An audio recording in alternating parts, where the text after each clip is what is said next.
സുഹൃത്തുക്കളെ നമസ്കാരം. ഞങ്ങളിന്ന് ഞങ്ങളുടെ സഹസ്രദള പത്മം താമര മാറ്റി നടാനുള്ള ഒരു പരിപാടിയിലാണ്. അപ്പോൾ അതിന് വേണ്ടിയിട്ട് ഒരു മുറ്റത്തിൻ്റെ ഫ്രണ്ടിൽ റോസാ ചെടി നട്ടിരുന്നൊരു സ്ഥലം ഉണ്ടായിരുന്നു. അവിടെ ആ റോസയൊക്കെ പറിച്ച് മാറ്റി വേറെ സ്ഥലത്തേക്ക് നട്ടതിന് ശേഷം അവിടെ ഒരു പടുതാക്കുളം ഉണ്ടാക്കാനുള്ള ശ്രമത്തിലാണ്. അപ്പോൾ അതിന് വേണ്ടിയുള്ള കുഴി എടുക്കുകയാണ്. ഏകദേശം ഒരു 5 മീറ്റർ നീളവും 2.5 മീറ്റർ വീതിയുള്ള ഒരു കുളമാണ് ഞങ്ങൾ ഉണ്ടാക്കുന്നത്. അപ്പോൾ ആ കുളത്തിൻ്റെ പണിയിലാണ്. അപ്പോൾ ഈ പണിയൊക്കെ ചെയ്ത് ഞങ്ങളെ സഹായിക്കുന്നത് ഞങ്ങളുടെ വീട്ടിൽ സ്ഥിരമായിട്ട് പണിയെടുക്കുന്ന ബാബുവാണ്.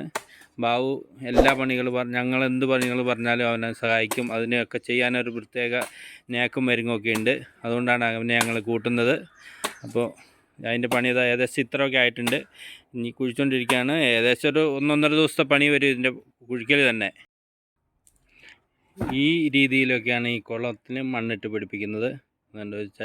ചട്ടിയിൽ സിമെൻറ്റ് ചട്ടിയിൽ മണ്ണ് കോരിയെടുത്ത് ഏകദേശം ഒരു നനവുള്ള മണ്ണാണ്. അപ്പോൾ അത് കോരിയെടുത്തിട്ട് നല്ല കോരിയെടുത്ത് ഇങ്ങനെ ഇങ്ങനെ ശക്തിയിൽ ഇങ്ങനെ അടിച്ചു പിടിപ്പിക്കണം. നല്ല നന്നായിട്ട് ഉറച്ചവിടെ അത് ഇരുന്നോളും.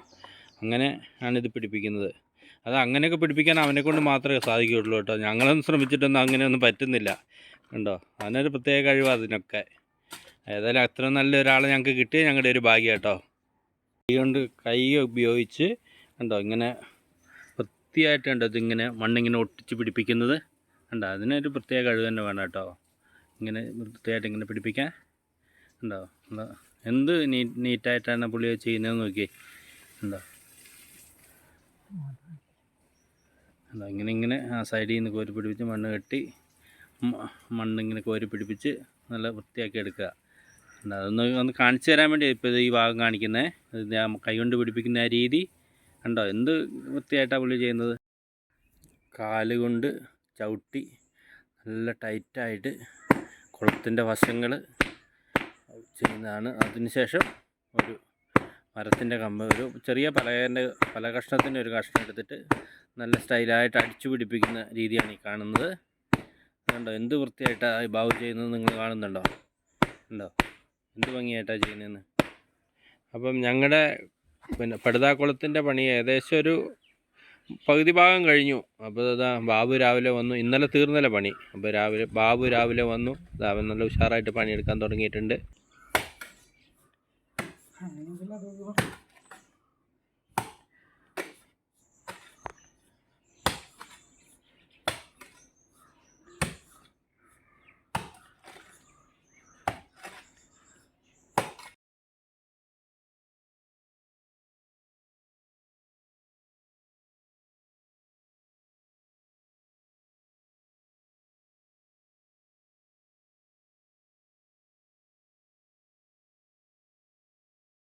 നമ്മുടെ പടുതാക്കുളത്തിൻ്റെ അവസാനഘട്ട മിനുക്ക് പണിയാണ് ഇപ്പോൾ നടന്നുകൊണ്ടിരിക്കുന്നത്. അതോടെ ഒന്ന് വൃത്തിയായിട്ട് ചെത്തിക്കോരി കഴിഞ്ഞാൽ നമ്മുടെ കുളത്തിൻ്റെ പണി അവസാനിക്കുന്നതാണ്. അപ്പോൾ നമ്മളുണ്ടാക്കിയ പടുതാക്കുളത്തിൻ്റെ പണി ഏകദേശം 100% പൂർത്തിയായിരിക്കുക കേട്ടോ. കണ്ടോ നിങ്ങളെല്ലാവരും കാണുന്നുണ്ടെന്ന് വിചാരിക്കുന്നുണ്ടോ എന്ത് ഭംഗിയായിട്ടാണ് ബാബു ഇത് ഞങ്ങൾക്ക് ചെയ്തു തന്നേക്കണേന്ന് ഉണ്ടോ. വളരെ വൃത്തി മനോഹരമായിട്ട് അവൻ ഈ പടുതാക്കുളം ചെയ്തു തന്നു. അത് അളവ് പിടിക്കാൻ പോകുന്നത് അതാ കുളത്തിൻ്റെ പുറഭാഗത്ത് തൊട്ട് ഇതാ കയറ് പിടിച്ചിട്ട് കുളത്തിൻ്റെ അടിയിലേക്ക് ഇങ്ങനെ ചരിച്ചെടുത്ത് ഇങ്ങനെ നീളത്തിൽ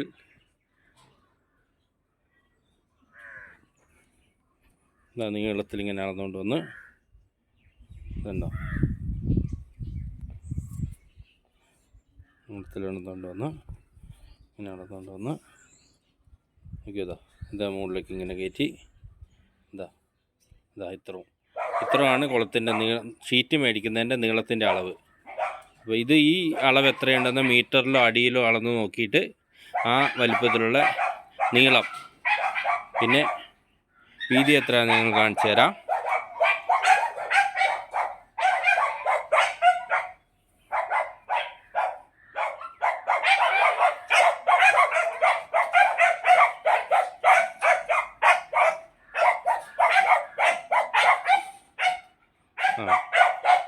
ഇതാണ് ഷീറ്റിൻ്റെ വീതി. ഈ അളവ് അടിയിലോ മീറ്ററിലോ അളന്നെടുത്ത് ആ വീതിയാണ് ഇതിൻ്റെ വരിക. അപ്പം ഞങ്ങൾ നോക്കിയിട്ട് പറഞ്ഞുതരാം ഏകദേശം എത്ര മീറ്റർ നീളം എത്ര മീറ്റർ വീതി വരുന്ന ഷീറ്റാണ് ഇതിന് വേണ്ടി വരുന്നതെന്ന്. അപ്പം നമ്മൾ അളന്നെടുത്തേക്കുന്ന കയറിൻ്റെ നീളം ഏകദേശം 26 അടി നീളമാണ് വരുന്നത്. ഇനി നമുക്ക് വീതിയും കൂടി ഒന്ന് നോക്കാം. കയറിൻ്റെ വീതി എടുത്തിട്ട് ആ ഷീറ്റിൻ്റെ ഈ കുളത്തിൻ്റെ പടുതാക്കുളത്തിൻ്റെ വീതി പിടിച്ച് നോക്കുമ്പം ഏകദേശം 13.5 അടി വീതിയാണ് വരുന്നത്. അപ്പോൾ 26 അടി നീളവും 13.5 അടി വീതിയുള്ള ഒരു ഷീറ്റാണ്, പ്ലാസ്റ്റിക് ഷീറ്റാണ് നമുക്ക് ഇതിൻ്റെ അകത്തേക്ക് ആവശ്യമായിട്ട് വരുന്നത്. പടുതാക്കുളത്തിൽ സഹസ്രദള താമര നടാനുള്ള പരിപാടിയാണ്. അപ്പോൾ കുളമൊക്കെ കുത്തി വൃത്തിയാക്കി നിങ്ങളെല്ലാവരും കണ്ടു കാണുമല്ലോ. അപ്പോൾ അതിൻ്റെ ചുറ്റും ഞങ്ങൾ കോഴിവളം മേടിച്ചതിൻ്റെ ബാക്കി, പിന്നെ കുറച്ച് ചാക്കുണ്ടായിരുന്നു, അത് കോഴിവളം ഉപയോഗിച്ചതിൻ്റെ ബാക്കി വേസ്റ്റായി കിടന്ന കുറച്ച് ചാക്കുണ്ടായിരുന്നു. അത് ചുറ്റും വിരിച്ച് അടിയിലും വിരിച്ച ശേഷമാണ് ഞങ്ങൾ പിന്നെ ഈ ഷീറ്റ് വിരിച്ചിട്ട് പിന്നെ മണ്ണും ചാണകപ്പൊടി ഇട്ടിട്ട് ഇത് നടുന്നത്. അപ്പോൾ ആദ്യത്തെ ചുറ്റുഭാഗത്ത് മതിലേക്കൂടെ വിരിച്ച ഭാഗമാണ് നിങ്ങളിപ്പോൾ കാണുന്നത്. ഇതാ നമ്മുടെ പടുതാക്കുളത്തിൻ്റെ ചുറ്റുഭാഗം മതിലേക്കൂടെയൊക്കെ ചാക്ക് വിരിച്ചത് നിങ്ങൾ കണ്ടല്ലോ. ഇതാ ഉള്ളിൽ കൂടെ ഞങ്ങൾ ഒരു നിരപ്പ് ചാക്ക് വിരിക്കുകയാണ്. എന്താ എല്ലാവരും കണ്ടതാ. ഈ രീതിയിൽ ഒരു നിരപ്പ് ചാക്ക് മൊത്തത്തിൽ വിരിക്കും. എന്നിട്ട് അതിൻ്റെ മുകളിലാണ് ടാർപ്പാ ഷീറ്റ് ഇട്ടിട്ട് ഞങ്ങൾ താമര നടുന്നത്. അപ്പോൾ നമ്മുടെ താമരക്കുളത്തിൽ മൊത്തമായിട്ട് സൈഡ് വശങ്ങളിലും ഉള്ളിലും നടുഭാഗത്തും എല്ലാം മൊത്തമായിട്ട് ഞങ്ങൾ പഴയ പ്ലാസ്റ്റിക് ചാക്ക് വിരിച്ചു. അപ്പോൾ ഇതിന് ശേഷമാണ് ഇതിൽ പിന്നെ ടാർപ്പാ ഷീറ്റ് വിരിക്കുന്നത്. നമ്മുടെ ടാർപ്പാ ഷീറ്റ് ബാവും കൂടെ കൂടിയിട്ട് നമ്മുടെ പടുതാക്കുളത്തിൽ വിരിച്ചുകൊണ്ടിരിക്കുകയാണ്.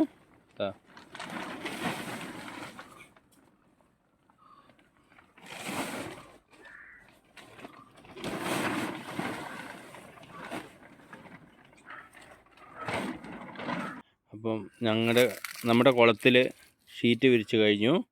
നല്ല വൃത്തിയായിട്ട് വിരിച്ച് റെഡിയാക്കിയിട്ടുണ്ട്. ഇനിയാണ് ഇതിൻ്റെ അകത്ത് ആദ്യം ചാണകപ്പൊടിയും പിന്നെ മണ്ണ് നട്ട് വെള്ളം ഒഴിച്ചിട്ട് താമര നടുന്നത്.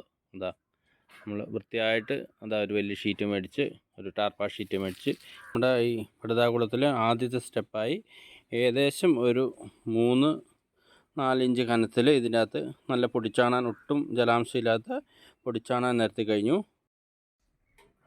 ഇനി ചാണകത്തിൻ്റെ മുകളിൽ നല്ല പൊടിമണ്ണ്, നല്ല മണ്ണ്, കല്ലില്ലാത്ത മണ്ണ് നോക്കി ഏകദേശം ഒരു 6 ഇഞ്ച് കനത്തിൽ ഇതിൻ്റെ അകത്ത് ഇടണം.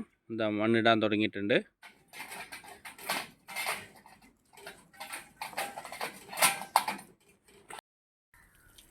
ഇങ്ങനെയാണ് നമ്മൾ ഇത് കണ്ടോ, ഇങ്ങനെ ആദ്യം നന്നായി മണ്ണൊന്ന് നന്നായിട്ട് നനയണം. നനഞ്ഞാലാണ് നമുക്ക് ട്യൂബർ വൃത്തിയായിട്ട് കൈകൊണ്ട് ഒരു ചെറിയ ചാല് പോലെ ഉണ്ടാക്കിയിട്ട് അതിൽ നടാൻ പറ്റുള്ളൂ. അപ്പോൾ അതിങ്ങനെ ഒന്ന് നനച്ചിട്ടിട്ട് ഒരു മണിക്കൂറൊക്കെ കഴിയുമ്പോൾ ആയിരിക്കും ട്യൂബർ നടുക കേട്ടോ. ഇതാണ് സഹസ്രദളത്തിൻ്റെ ട്യൂബർ. ഇതാണ് ഞങ്ങളുടെ കുളത്തിൽ നടാൻ പോകുന്നത്. നോക്കിയോ, ഇതുണ്ടോ, നല്ല ആരോഗ്യമുള്ളതും വൃത്തിയായ ട്യൂബറാട്ടോ ഞങ്ങൾ നടുന്നത്. അതുകൊണ്ട് ഈ ട്യൂബർ ഇതിങ്ങനെ മണ്ണിൽ ഒരു ചാല് പോലെ കൈകൊണ്ട് ആക്കിയിട്ട് അതിൻ്റെ അകത്താണ് ഈ ട്യൂബർ ഇങ്ങനെ മുള വരുന്ന ഭാഗം മുകൾ ഭാഗത്തേക്ക് നിൽക്കാൻ ഭാഗത്തിന് ഇങ്ങനെ വെച്ചിട്ട് ശേഷം ഇതുണ്ടോ ഇങ്ങനെ എന്നിട്ട് മണ്ണിട്ട് ചെറുതായിട്ട് മൂടണം. കണ്ടോ, ഈ രീതിയിലാണ് താമരയുടെ ട്യൂബർ നടേണ്ടത്. ഏത് താമര, സഹസ്രദളം ഏത് താമരയാണെങ്കിലും ഈ രീതിയിൽ വേണം നടാൻ. നമ്മുടെ സഹസ്രദളം ഇതിൻ്റെ ട്യൂബർ കുളത്തിൻ്റെ എല്ലാ ഭാഗങ്ങളിലും നട്ട് കഴിഞ്ഞിരിക്കുകയാണ്. ഇത് കണ്ടോ, എല്ലാ ഭാഗത്തും നട്ടിട്ടുണ്ട്. എന്നിട്ട് ഞാൻ ഇതിലേക്ക് സാവധാനം വെള്ളം ഒഴിച്ച് കൊടുക്കുകയാണ്.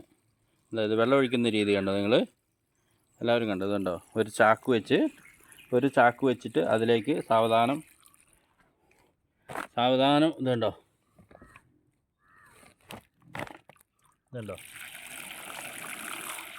ചാക്ക് വെച്ചിട്ട് ചാക്കിലേക്കാണ് വെള്ളം ഒഴിക്കുന്നത്.